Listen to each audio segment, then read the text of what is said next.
Buenas, somos los integrantes del Grupo 5, el cual está compuesto por Raiber Ubiera, Carlos Cornelio, José Gabriel Solano, Cristian Castillo, Héctor Pérez y Rafael Polanco. Y vamos a estar hablando sobre las plantas apétalas, la taxonomía y sobre los marcadores moleculares. La botánica sistemática es una ciencia especializada que se encarga de establecer relaciones de parentesco entre las plantas, estudiando su diversidad. Se basa en un sistema de clasificación por la cual las determina y las agrupa con sus semejantes. Este sistema de clasificación al principio no era tan riguroso, ya que solamente se clasificaban por sus cualidades. Se clasificaban en medicinales, alimenticias, religiosas y venenosas. Se considera como padre de la botánica a Teofrasto. Este fue un filósofo griego nacido en el año 371 a.C. y que murió en el año 282. Uno de sus principales aportes fue la clasificación de más de 500 especies, incluida en 2 tratados de botánica llamados Historia de las plantas y Sobre las causas de las plantas. Se considera como padre de la botánica moderna a Carlos Linneo. Este fue un sueco nacido en el año 1707 y que murió en el 1782. Su principal aporte fue un sistema de clasificación binomial, el cual hacía referencia al género y a la especie.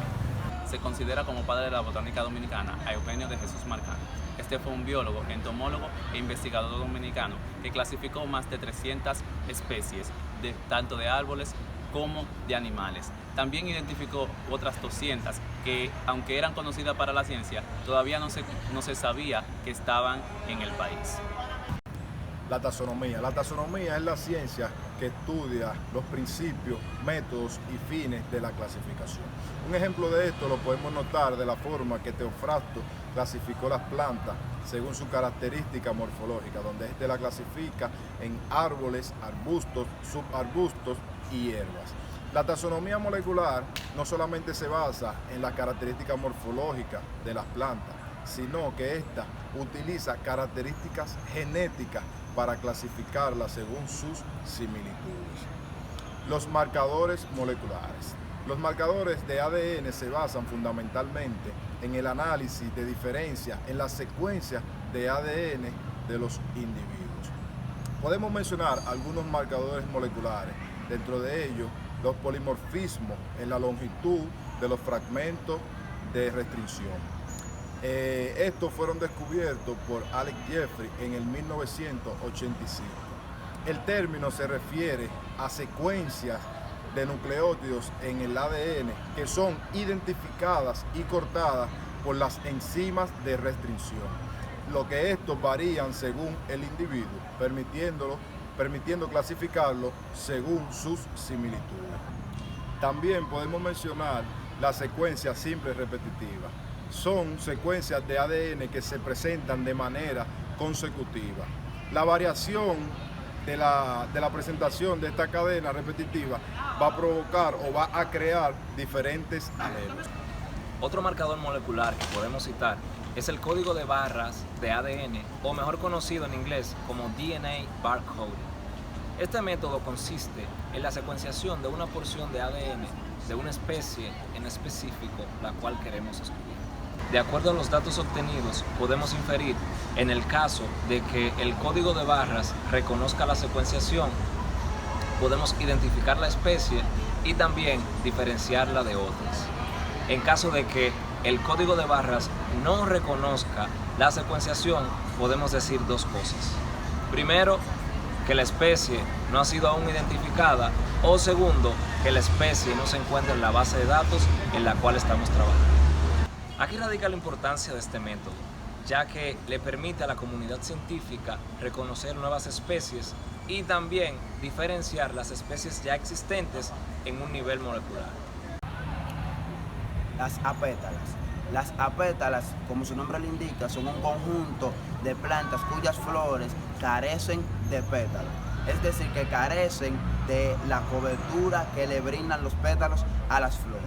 Este tipo de plantas se pueden encontrar comúnmente en invierno y en otoño, ya que en estos tiempos es que estas plantas se desarrollan y mayormente las flores dan a aparecer primero que las hojas. Estas flores tienen una serie de características que pueden ser fortalezas y también pueden ser deficiencias.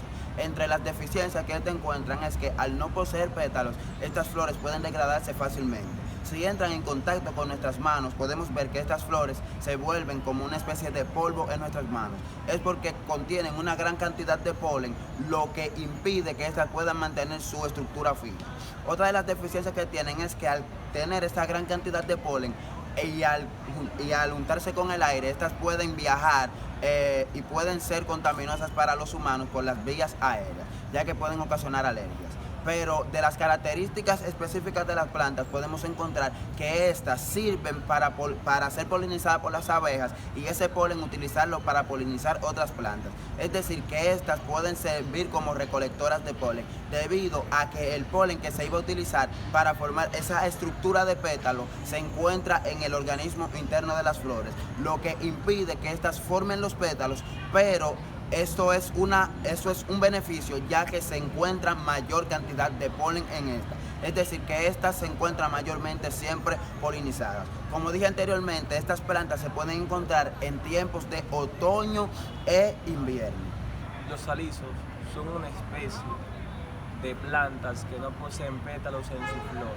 Estos pertenecen al reino Plantae, al subreino de Chobionta, a la división Bagneliofita, a la clase Bagneliosida, a la subclase Amamelidae, al orden Phagales y al suborden de los Betulaceae.